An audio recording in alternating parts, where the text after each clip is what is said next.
हमारा अगला रिएक्शन आएगा इसमें अलेलिक substitution reaction.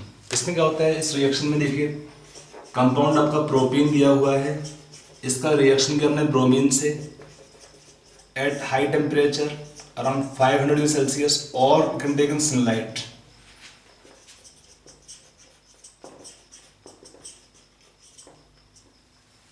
The product name is allylic bromide, so इसको हम बोलते हैं एलाइल सब्स्टिट्यूशन रिएक्शन। इसमें एक और तरीका हो सकता है कि अगर हम इसका डायरेक्ट रिएक्शन करते हैं कंपाउंड से, इसका नाम होता है NBS, तो भी आपको देगा रिएक्शन में same product. On reaction with NBS तो भी आपको देगा रिएक्शन में सेम प्रोडक्ट। देखिए यहाँ पर NBS क्या होता है ये थोड़ा समझते हैं पहले, इसके बाद हम आते हैं इसके मैकेनिज्म पर। यहाँ पर जो कंपाउंड है NBS, इसका नाम होता है N ब्रोमो सक्सनिमाइड, N ब्रोमो सक्सनिमाइड। इसका स्ट्रक्चर कैसा होता है, CH2CO CH2CO NBr। ये आपका डेरिवेटिव होता है फ्रॉम सक्सनिक एसिड, उसका इमाइड है और N पे ब्रोमीन लगा तो नाम होगा N ब्रोमो सक्सनिमाइड। इसका रोल क्या है, मैंने हमारे लिए इसका रोल जानना जरूरी है। रोल क्या उसका होता है, इट रिप्लेसेस अलाइलिक और benzylic hydrogen atom by bromine via free radical mechanism. ये अलाइलिक और बेंजाइलिक होता क्या है, व्हाट इज अलाइलिक और बेंजाइलिक हाइड्रोजन, उसको समझते एक बार है। देखिए बेंजीन से जो कार्बन लगा होता है उसको हम बोलते हैं बेंजाइलिक कार्बन। मतलब चेन लगा दी मैंने यहाँ पे, कुछ भी चेन लगाओ तो भी इसी को बोलेंगे बेंजाइलिक कार्बन। मतलब यहाँ पे हम CH3 लगाते हैं, इसका रिएक्शन किया हमने NBS से, तो क्या होगा, इस कार्बन पे एक H को रिप्लेस करेगा एक ब्रोमीन, एक बार में एक ही रिप्लेस करता है, बाकी जो भी स्ट्रक्चर सेम रहेगा। अलाइलिक का मीनिंग क्या होता है, मान लो यहाँ पे हमारे पास कंपाउंड दिया है CH2 CH CH2 CH3, इसका रिएक्शन किया NBS, तो इसको बोलेंगे allylic hydrogen carbon atom, it is called allylic carbon atom. यहां पर H को रिप्लेस करता है ब्रोमीन। ये जो कार्बन इसको बोलते हैं अलाइलिक कार्बन। अलाइलिक का मीनिंग क्या है कि जो कार्बन अल्केन के बाद जो नेक्स्ट कार्बन आता है उसको हम बोलेंगे अलाइलिक कार्बन। उस पर अगर कोई H होगा उसको रिप्लेस करता है bromine by free radical mechanism. ये बहुत इंपॉर्टेंट रिएजेंट आपका है NBS, बहुत सिंपल भी है। काम क्या है इसका, इट रिप्लेस अलाइलिक और benzylic hydrogen atom by bromine via free radical mechanism. समझ में आया पॉइंट, ठीक है। अब आगे देखते हैं इसमें, इसका वापस आते हैं मैकेनिज्म के ऊपर कि रिएक्शन क्या लिखा है, फ्री रेडिकल मैकेनिज्म। तो हम समझते हैं इसका रिएक्शन पहले केस में क्या होता है। देखिए NBS में क्या होता है, it supply lower bromine concentration. उससे होता क्या है, एडिशन रिएक्शन आपका पॉसिबल नहीं रहता है इस केस में, तो सब्स्टिट्यूशन रिएक्शन आपका होता है इसके प्रेजेंस में। तो let's try to see the reaction mechanism.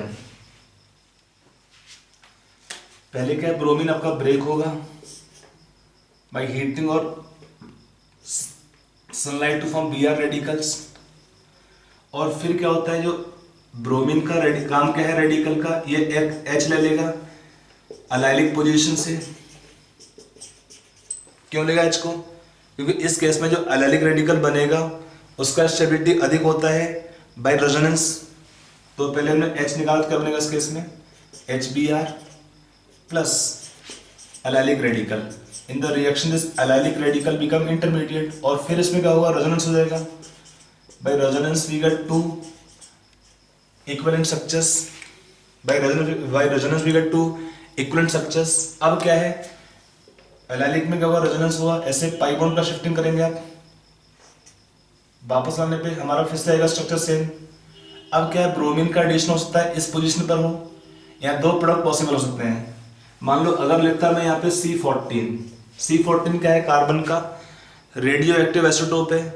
अगर C14 लिखा मैंने यहाँ पे और पूछा प्रोडक्ट क्या आएगा, एक बनाया प्रोडक्ट हमने यहाँ पर और एक बनाया अपने प्रोडक्ट यहाँ पर CH2 double bond CH CH2Br। ये C14 है, पूछा है प्रोडक्ट में किस इस रिएक्शन में कौन सा आएगा मेजर प्रोडक्ट। तो टेंशन नहीं लेना है, आपको मैकेनिज्म आपको हेल्प करेगा इस केस में। देखो जो भी हमारा फ्री रेडिकल का स्टेबिलिटी अधिक होता है that should form the reaction major product. But चूंकि यहाँ पर दोनों इक्वलेंट है तो दोनों का अमाउंट क्या होगा इसमें, ऑलमोस्ट इक्वल रहेगा। Both will have equal amounts, almost equal amount दोनों का। C14 का कोई रूल नहीं यहाँ पर है। C14 की वजह से कोई भी इलेक्ट्रॉनिक कॉन्फ़िगरेशन फर्क नहीं पड़ता है, ना उसका स्टेबिलिटी फर्क पड़ेगा। तो मेन क्या है, रेडिकल यहाँ पर आ सकता था तो यहाँ पर ब्रोमीन आ सकता है। कैसे आएगा, जो सेकंड Br रेडिकल ले लेंगे यहाँ पे, सेकंड Br रेडिकल एक ब्रोमीन यहाँ रख सकता है और एक ब्रोमीन यहाँ रख सकता है। तो यहाँ पर आपको दे सकता है दोनों प्रोडक्ट रिएक्शन के। सपोज इसको लिखा मैंने A, इसको लिखा B, तो यहाँ पे A और ये B दे देगा। आई होप आपको इसमें आ गया वो पॉइंट कि इस केस में पहले हमने बनाया फ्री रेडिकल, यहाँ पर एक ही टाइप का H है तो एक बनेगा फ्री रेडिकल, उसमें हमने चेक किया रेजोनेंस के बाद हमारे दो बनेंगे फ्री रेडिकल, दोनों का स्टेबिलिटी बराबर है तो कोई सा भी बना सकते हैं, दोनों बना सकते हैं इनफैक्ट में, और दोनों के थ्रू बनाएंगे रिएक्शन के यहाँ पर प्रोडक्ट। अगर सपोज हमारे दो रेडिकल अनइक्वल होते, इक्वलेंट नहीं होते, उस केस में क्या होता है, major product is form by more stable free radical intermediate. उसके लिए एक डिफरेंट क्वेश्चन ले लेते हैं। मान लो अगर हम एक क्वेश्चन लेते हैं ये वाला, ब्यूटूइन,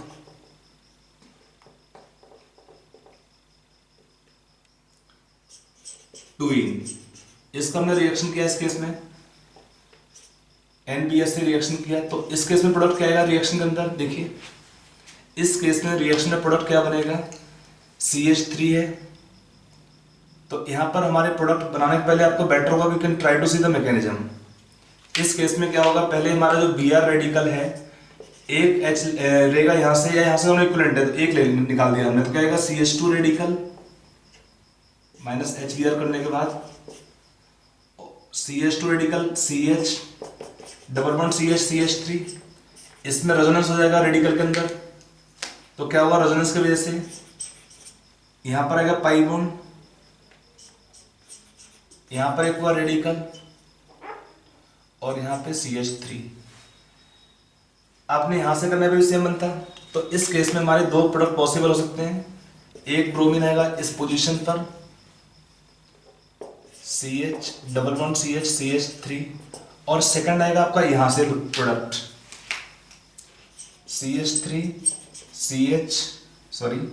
CH2 double bond CH radical, तो यहां पे लगेगा ब्रोमीन। अब इन दो रेडिकल इन दो प्रोडक्ट में से किसका स्टेबिलिटी अधिक है प्रोडक्ट का, तो इन दो में से इसका प्रोडक्ट का स्टेबिलिटी अधिक होगा। क्यों इसका प्रोडक्ट का स्टेबिलिटी अधिक है इस केस में, क्योंकि इसका रीजन क्या है, इसका स्टेबिलिटी अधिक था तो इसलिए प्रोडक्ट का अमाउंट ज्यादा होगा। तो इस रिएक्शन में ये हो जाएगा हमारा मेजर प्रोडक्ट, क्योंकि ये रेडिकल का स्टेबिलिटी ज्यादा है इस केस में। From more stable free radical we get this compound is the major product. समझ में आया, इसका अमाउंट कम रहेगा। तो अगर कभी क्वेश्चन ऐसा मिलता है कि दो डिफरेंट रेडिकल बनेंगे तो हमको चेक करना पड़ता है विच रेडिकल इज मोर स्टेबल। इन दो रेडिकल में से क्या है, ये रेडिकल सेकेंडरी अलाइनिक है, ज्यादा स्टेबल होगा इस केस में। ये रेडिकल भी एलाइलिक तो बट प्राइमरी एलाइलिक है, तो इस केस में रेजोनेंस हो पाएगा but not extra hyper conjugation. यहां पर क्या है, रेजोनेंस भी है प्लस एक्स्ट्रा हाइपर कंजुगेशन भी होगा। तो इस केस में इसके थ्रू बनेंगे ये वाला प्रोडक्ट, इसके थ्रू बनेगा ये प्रोडक्ट। चूंकि ये रेडिकल अधिक स्टेबल है तो इस रिएक्शन में ये होगा हमारा मेजर प्रोडक्ट, इसका अमाउंट थोड़ा कम रहेगा, इसमें माइनर बोल सकते हैं इसको, है लेस अमाउंट। ठीक है, तो अगर कभी क्वेश्चन ऐसा मिलता है कि रेडिकल हम बनाते हैं, फ्री रेडिकल बनाएंगे इंटरमीडिएट को और वो दोनों रेडिकल इक्विवेलेंट नहीं है, तो ऐसे केस में क्या करते हैं, we write the reaction major product via more stable intermediate. ठीक है, तो ये हमारा रिएक्शन हुआ एलाइलिक सब्स्टिट्यूशन रिएक्शन। अब हम नेक्स्ट रिएक्शन चलते हैं, इसमें जो है reaction with cold KMnO four, reaction of syn hydroxylation, then we take anti hydroxylation.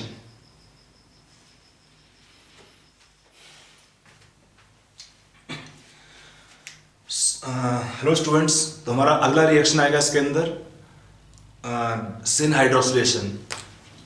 इसका मीनिंग क्या होता है, हमारा नेक्स्ट रिएक्शन है एल्किन्स का सिन हाइड्रोक्सिलेशन। इसका मीनिंग ये रिएक्शन कब होता है, reaction of alkenes with cold KMnO four. Reaction of alkenes with cold KMnO four is called reaction of syn hydroxylation. क्या होता है इस रिएक्शन में, इसमें दो टाइप के रिएक्शंस पॉसिबल हैं। एक तो आपका हो सकता है यहाँ पर अल्कीन हो, उसका रिएक्शन हम करेंगे कोल्ड केमेनोफोर से followed by reaction of hydrolysis, और we can have reaction also with the osmium tetroxide followed by reaction of hydrogen peroxide। वो भी हमारा रिएक्शन है which can produce the diols. इसमें होता क्या है, this reaction forms diol. Syn का मीनिंग क्या होता है, by addition of two OH group from same face और same side. By addition of two OH group to the alkene bond from same side is called syn hydroxylation for OH group. इसका नाम क्या है, सिन hydroxylation का meaning क्या है, सिन का meaning है addition of two group from same side. किसका एडिशन है, OH ग्रुप का, तो नाम होगा इसका हाइड्रोक्सिलेशन, सिन हाइड्रोक्सिलेशन। एक्चुअली होता क्या है, आपको ऑलरेडी कहा हुआ है, सिन एडिशन जब रिएक्शन होते हैं तो क्या होता है, दो ग्रुप ऐड करते हैं सेम स्टेप में, सिंगल स्टेप में।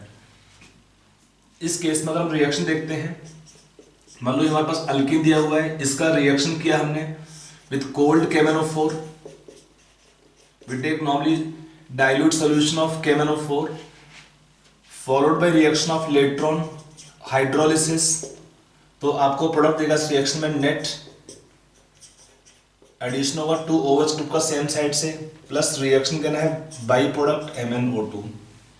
बाई प्रोडक्ट का हमारे लिए बहुत मीनिंग नहीं है, सिग्निफिकेंस नहीं है, मेन हमारा है डायोल फॉर्मेशन। इसमें एक रिएक्शन और होता है, अगर हम रिएक्शन करते हैं पहला ऑस्मियम टेट्राऑक्साइड से followed bye treatment with hydrogen peroxide, तो भी हमारे पास क्या होगा, इस रिएक्शन के अंदर सेम प्रोडक्ट आएगा। इस केस में बाई प्रोडक्ट हमारा रहता है ऑस्मियम टेट्राऑक्साइड। एक्चुअली होता है क्या है, OSO4 in the reaction acting as catalyst. Osmium आपका जो ऑस्मियम टेट्राऑक्साइड है क्या हुआ इस रिएक्शन में, acting as catalyst. At the end of reaction ये अनचेंज रहता है, नेट एडिशन होगा OH ग्रुप का इस रिएक्शन में। Let us see both reactions, कि दोनों रिएक्शंस कैसे होते हैं, इसको हम समझने का ट्राई करते हैं। देखो पहला रिएक्शन हमारा है कोल्ड केमेनोफोर से, तो उसमें क्या होता है, ये हमारा एल्कीन बॉन्ड दिया हुआ है, यहाँ पे कंपाउंड है, एक्टिव आयंस हो गए MnO4 नेगेटिव आयंस, इनका एडिशन होगा एल्कीन बॉन्ड पर सेम साइड से,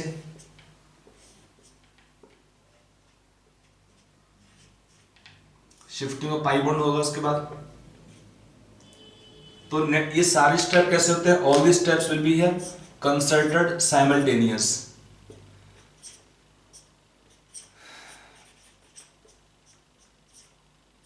हो गया, तो आप देख सकते हैं इस रिएक्शन में आराम से कि जब हमारा एडिशन हुआ दो ऑक्सीजन एटम का सेम साइड से होता है, तो हम रिएक्शन को फॉलो करते हैं सिन एडिशन। फिर क्या हुआ, इसका रिएक्शन होगा hydrolysis reaction, it can take several steps.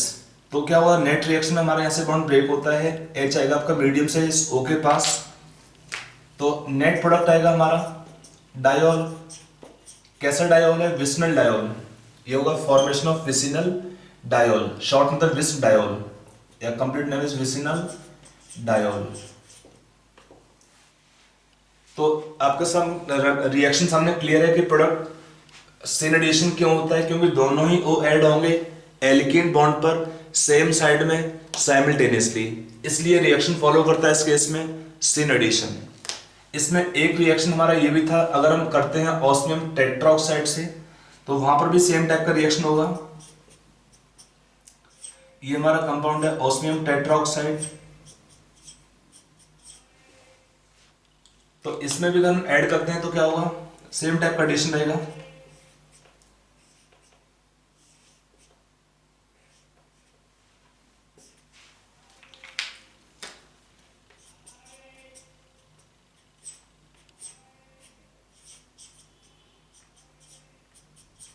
और फिर क्या हुआ, in presence of hydrogen peroxide आपको बनाएगा रिएक्शन का डायोल प्रोडक्ट वापस plus hydrogen peroxide plus osmium tetroxide.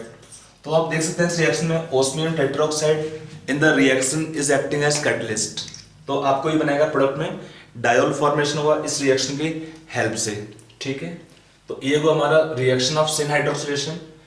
अब यहाँ पर क्या होता है, this reaction taken here can be stereo specific and stereo selective also. This reaction can be stereo specific.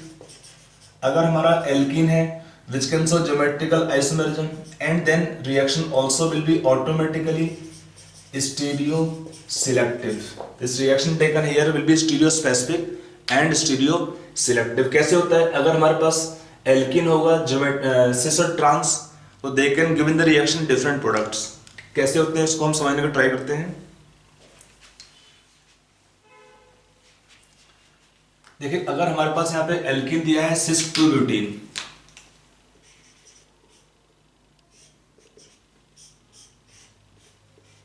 बहुत सिंपल तरीका इसके लिए, हमको ऐड करना है रिएक्शन में कोल्ड KMnO4, ये सेम कंडीशन है कोल्ड KMnO4। इसमें जब रिएक्शन करते हैं तो क्या देखेंगे आप यहाँ पे, addition of 2 OH group from same side in the net reaction means obviously followed by reaction of later on hydrolysis. तो इसका मीनिंग क्या हुआ, 2 OH ग्रुप ऐड करते हैं एल्कीन बॉन्ड पर सेम साइड से, तो इसको हम क्या बोलते हैं, सिन एडिशन। इसे हम क्या बोलेंगे रिएक्शन को, सिन एडिशन। मीनिंग क्या है सिन एडिशन का, addition of 2 OH group to alkene bond from same side is called syn addition. अब इसमें हम कैसे चेक करते हैं प्रोडक्ट क्या बनेगा, तो ये हमारा पहला लिखा हमने OH आइदर टॉप से या बॉटम साइड से, फिर जो ग्रुप बचते हैं मिथाइल राइट में left, both methyl on left side तो पुट लेफ्ट साइड, सिस टाइप अरेंजमेंट, यहाँ भी सेम कहानी मिथाइल HH। फिर हम क्या करेंगे, इस कंपाउंड को कन्वर्ट करते हैं एक्लिप्स कंफर्मेशन में ताकि हम इसको लिख पाए फिशर प्रोजेक्शन में लॉन्गेस्ट कार्बन चेन को वर्टिकल बना के।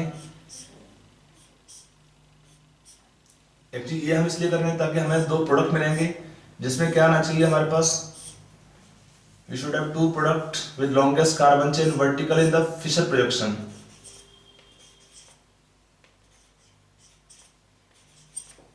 यहाँ पर एल्कीन हमारा सिस है, देखो इस कंपाउंड को कन्वर्ट करना है आपको फिशर प्रोजेक्शन में दोनों कंपाउंड को। तो कन्वर्ट करने के लिए हमको क्या चाहिए होता है, हमको रिक्वायर्ड है लॉन्गेस्ट कार्बन चेन वर्टिकल, ये कॉमन तरीका होता है इसको लिखने के लिए। और अगर हमारे मिथाइल आएंगे वर्टिकल पोजीशंस पर, इसका मीनिंग क्या होता है, they are in the eclipse conformation, तो they should be in the eclipse conformation. तो ये हमारा कैसा सॉहॉर्स कन्फर्मेशन एक है, ये भी सॉहॉर्स कन्फर्मेशन है, इसको हमको चेंज करना है इसमें। तो इससे इसमें लाने के लिए क्या करते हैं, हमारे जो मिथाइल को हम कन्वर्ट करते हैं फिशर इस कन्फर्मेशन में, कहाँ पर, एक्लिप्स कन्फर्मेशन में। और अब इसको लाएंगे कैसे, लाएंगे इस कंपाउंड से, तो यहाँ पर क्या है रोटेशन कर लेंगे around carbon carbon single bond. Rotation में कोई भी आपका रिस्ट्रिक्शन नहीं है, हमारा बस एक टारगेट ध्यान रखिए कि हमको मिथाइल को लाना है बॉटम पे, तो H आएगा इधर और OH आपका इधर आ गया। यहाँ पर भी आपका मिथाइल गया बॉटम पे तो H आएगा राइट साइड में, OH लेफ्ट में। ग्रुप का सीक्वेंस सेम आना चाहिए। फिर दोनों OH आपके लेफ्ट में है और दोनों H राइट में है। यहाँ पर भी सेम करेंगे, मिथाइल है बॉटम पे तो OH आपका राइट में जाएगा, H लेफ्ट में। यहाँ पर भी OH राइट में, H लेफ्ट में। तो इसका मीनिंग क्या हुआ, दोनों यहाँ पर H लेफ्ट में दिखेंगे आपको सेम साइड में और दोनों OH सेम साइड दिखेंगे राइट साइड में। अब ये 2 कंपाउंड बनेंगे, लेकिन दोनों कंपाउंड मीजो हैं। अगर आप देखें ध्यान से तो ये भी मीजो है, ये भी मीजो है, टॉप और बॉटम का ग्रुप डिफरेंट सेम है। तो इसको हम रोटेट करते हैं by angle of 180 degree in the plane, तो आपको ये कंपाउंड मिलेगा। इसका मीनिंग दोनों सेम होते हैं, दोनों क्या है, मीजो प्रोडक्ट है। दोनों कैसे हैं, मीजो प्रोडक्ट है। तो अगर हमारे पास 2 प्रोडक्ट बनते हैं दोनों सेम टाइप के बनेंगे, इन्हें हम क्या बोलते हैं, मीजो प्रोडक्ट बोलते हैं। समझ में आया वाला पॉइंट। तो अगर हमारा एल्कीन होगा सिस, आपको अभी एक पॉइंट था ना कार का पॉइंट था कि एल्कीन था सिस, एडिशन था एंटी, तो प्रोडक्ट क्या था उस केस में, रेसमिक मिक्सचर। अब यहाँ पे इसका उल्टा हो जाएगा, इसका यहाँ पे क्या है, एल्कीन तो हमारा सिस ही है, बट यहां पर एडिशन कैसा है, सिन एडिशन होगा इस केस में। तो इन सिन एडिशन प्रोडक्ट क्या आपका दे रहा है इस केस में, रिएक्शन के मीजो प्रोडक्ट। तो एल्किन सिस है, सिन एडिशन में क्या देगा प्रोडक्ट मीजो। तो इसका उल्टा कर देंगे। हमने देखा था हेलोजनेशन रिएक्शन क्या था, एल्किन सिस था, एडिशन था anti, a for anti addition तक क्या था प्रोडक्ट में, रेसमिक मिक्सचर था। यहाँ उसका प्रोडक्ट उल्टा करना है, मीजो प्रोडक्ट बन जाएगा। तो अगर हमारे पास एल्किन ट्रांस होगा, इस केस में एल्किन ट्रांस होगा, एडिशन होगा इस केस में syn, then the reaction should produce क्या देगा इस केस में, रेसिमिक मिक्सचर। तो आप एक वर्ड था कार को याद रखेंगे तो आपका ये बाकी पॉइंट भी अपने आप लिंक होते हैं कि अगर हमारा एडिशन था एंटी एल्किन सिस था, see for cis alkene, a anti addition, are racemic mixture. तो अगर एल्किन सिस होगा, एडिशन सिन में क्या देगा मीजो प्रोडक्ट। एल्किन ट्रांस में क्या था, इसका उल्टा कर दोगे, एडिशन एंटी करने पर मीजो प्रोडक्ट था। तो यहाँ पर मीजो आपका बना सिस में, तो ट्रांस आपको देगा इस केस में रेसिमिक मिक्सचर। तो ये हुआ इस रिएक्शन की कहानी। तो सिंस इस केस में हमने बोला alkenes can show geometrical isomerism and cis can give only single product, trans can give racemic mixture. तो इसका मीनिंग क्या है, रिएक्शन बिकम स्टीरियो स्पेसिफिक, और जो भी रिएक्शन हमारी होती है stereospecific, they are automatically stereoselective also. तो ये हुआ इस रिएक्शन की कहानी, सिन हाइड्रोक्सिलेशन रिएक्शन की।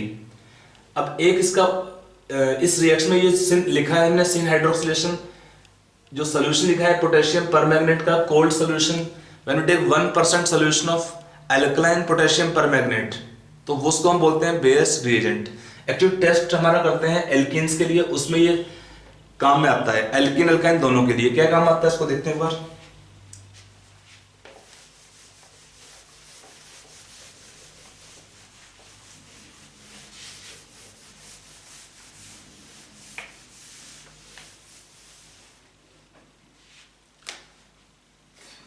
देखिए यहां पर एक सॉल्यूशन है 1% alkaline solution of KMnO4 potassium permanganate, इसको बोलते हैं कॉमनली बेयर्स रिएजेंट।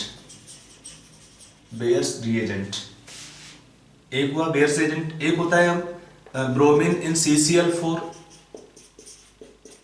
और क्लोरोफॉर्म वी कैन टेक, और अदर नॉन पोलर सॉल्वेंट। इसमें क्या होता है, normally it is yellowish orange colour. तो दोनों ही सॉल्यूशन कलर्ड होते हैं। इसमें क्या होता है, सॉल्यूशन है लाइट पर्पल कलर। तो ये टेस्ट में काम आता है। ये दोनों रिएजेंट क्या करते हैं, they are decolourise, they get decolourised by alkenes and alkynes. Meaning अगर हमारे एक सॉल्यूशन में हम एल्कीन को ऐड करेंगे या एल्काइन को ऐड करते हैं, तो क्या है, सॉल्यूशन में जो कलर होता है that colour disappear, decolourise, colour खत्म हो जाएगा रिएक्शन से।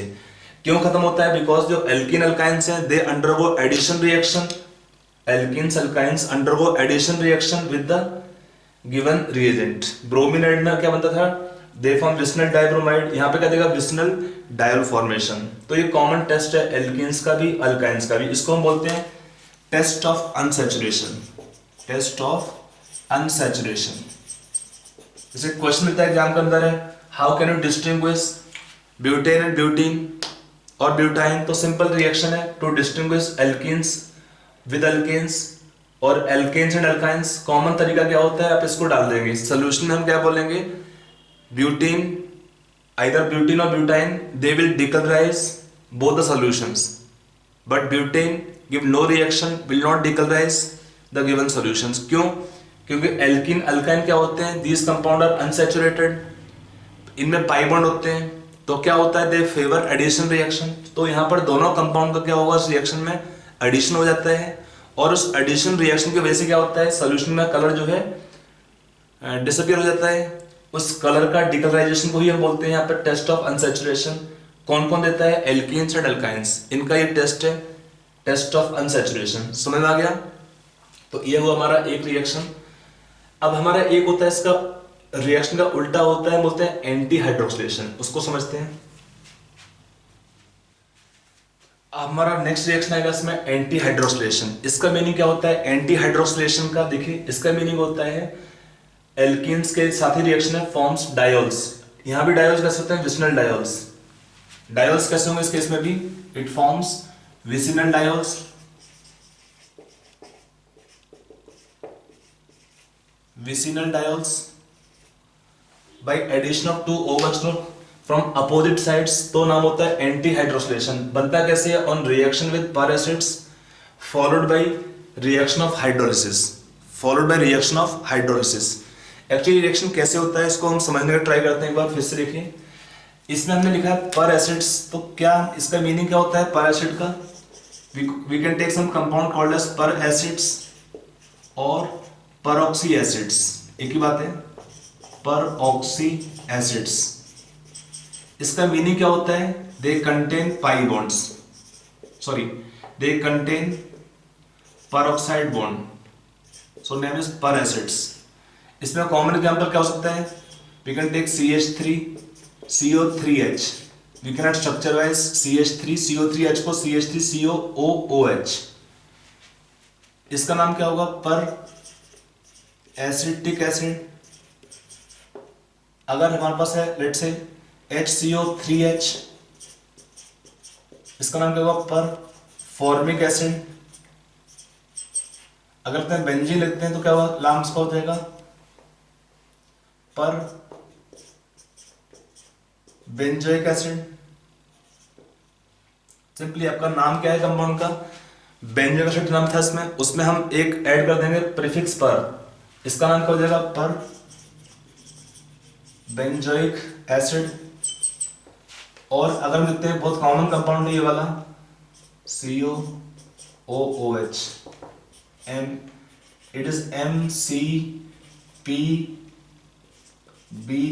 इसका नाम क्या होगा? MCPBA का मीनिंग मेटा क्लोरो पर बेंजोइक एसिड। इतना सेम है, PBA सेम रहेगा। MC का मीनिंग क्या होगा?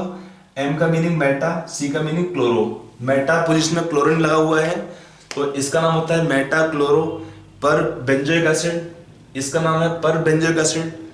ठीक है, तो आपका सारा रिएक्शन यहाँ दिया हुआ है। इन रिएक्शन को हम यूज करके, इन रिएक्शन को हम यहाँ पे यूज कर सकते हैं। पहले स्टेप के लिए वो बनाएगा इसमें इपॉक्साइड। इसमें होता क्या है? एंटी हाइड्रोक्सिलेशन होता है वाया इपॉक्साइड इंटरमीडिएट्स। कैसे बनेंगे उसको समझते हैं। मान लो हमको इस रिएक्शन में एक एल्कीन दिया हुआ है। इसका हमने रिएक्शन किया पहले किसी भी पर एसिड से। लेट्स से अगर हम लेते हैं एग्जांपल में MCPBA, तो क्या होगा इस रिएक्शन में? पहले स्टेप में they will form first epoxide. क्या बनेगा पहले स्टेप में? इपॉक्साइड। और फिर इसका हम क्लीवेज करते हैं एसिडिक और बेसिक मीडियम में। Cleavage can be done in acidic और बेसिक मीडियम। तो क्या होगा इस केस में जब क्लीवेज कर सकते हैं?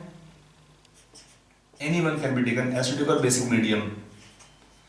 तो प्रोडक्ट क्या बनेगा इस केस में? नेट रिएक्शन में addition of two OH group on alkene bond from same side. देखो होता क्या इस केस में? इस स्टेरिक हिंड्रेंस की वजह से क्या हुआ इस केस में?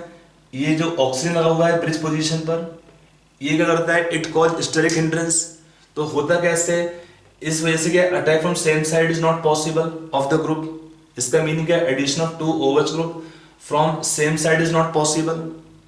तो इस केस में अगर हम ऐड किया अपने OH का यहाँ पर, तो यहाँ से बॉन्ड ब्रेक हो जाएगा, ऐसे बन सकता है। अगर आप अटैक करेंगे इसका इस पर, तो OH एनीवे दोनों में क्या रहता है? दोनों OH ग्रुप रहेंगे यहाँ हमेशा अपोजिट साइड में। यहाँ पर दोनों OH ग्रुप रहेंगे यहाँ पे हमेशा यहाँ पर अपोजिट साइड में। इसका रीजन क्या है? इपॉक्साइड बनने के बाद एक ब्रिज बनता है। वो ब्रिज क्या करता है? वो इसका जो अटैक होना है वाटर का सेम साइड से, उसको प्रिवेंट कर देगा। It prevent the attack of water molecule from same side. समझ में आ रहा है? इसलिए क्या होता है? सेकंड जो अटैक होना है वाटर का या OH का, कहां से हो सकता है? Always from opposite side of the first OH। तो ये नेट रिएक्शन यहां से यहां तक होता है, इसको हम बोलते हैं एंटी हाइड्रोक्सिलेशन। खाली पहला स्टेप जो यहां से लेके यहां तक होता है, इसको हम बोलेंगे सिन एडिशन। पहला क्या होगा? सिन एडिशन ऑफ ऑक्सीजन, खाली पहला स्टेप। और जो नेट रिएक्शन हुआ यहां से यहां तक, उसको हम बोलेंगे एंटी एडिशन। पूरा जो रिएक्शन हुआ, क्योंकि नेट एडिशन किसका है? दो OH ग्रुप का एडिशन है, कहां से होगा एडिशन दो OH ग्रुप का? From opposite sides. तो नेट रिएक्शन होगा यहाँ पर एंटी एडिशन, पहला स्टेप खाली होता है, इसको बोलेंगे syn addition of oxygen atoms. समझ में आया रिएक्शन ये वाला? तो ये होता है हमारा एंटी हाइड्रोक्सिलेशन। यहाँ पर भी क्या होता है, अगर एल्केन सिस होगा तो they can follow car rule. अगर एल्केन सिमेट्रिकल है उस केस में तो क्या होगा, इस केस में एल्केन सिस, यहाँ पर रिएक्शन नेट होगा एंटी हाइड्रोक्सिलेशन का। तो ऑन एंटी एडिशन क्या देगा इस रिएक्शन में? On anti addition reaction it produces a racemic mixture. You can check it this yourself. तो जो ये रिएक्शन है, अगर इस केस में भी एल्कीन हमारा ज्योमेट्रिकल आइसोमरिज्म शो करेगा तो ये रूल फॉलो होगा। लेकिन ध्यान रखो जो ये रूल लगता है ट्रांस एल्कीन और anti addition can give major product, केवल तब वैलिड होता है अगर एल्कीन में दोनों ग्रुप सेम होंगे। अगर एल्कीन में ग्रुप डिफरेंट होते हैं तो सब केस में क्या बनता है, ओनली रेसिमिक मिक्सचर। क्योंकि किसी भी केस में आपका ज्योमेट्रिकल आइसोमरिज्म, सॉरी किसी भी केस में क्या होगा, उस केस में मेजर प्रोडक्ट पॉसिबल नहीं होता है अगर दो ग्रुप डिफरेंट होंगे तो। ठीक है, तो ये वो हमारा रिएक्शन एंटी हाइड्रोक्सिलेशन का, एल्कीन्स के साथ रिएक्शन करते हैं तो ऐसे प्रोडक्ट बनेगा रिएक्शन में। ठीक है, अब हम अगला रिएक्शन है इसके अंदर, reaction of alkenes with hot KMnO4।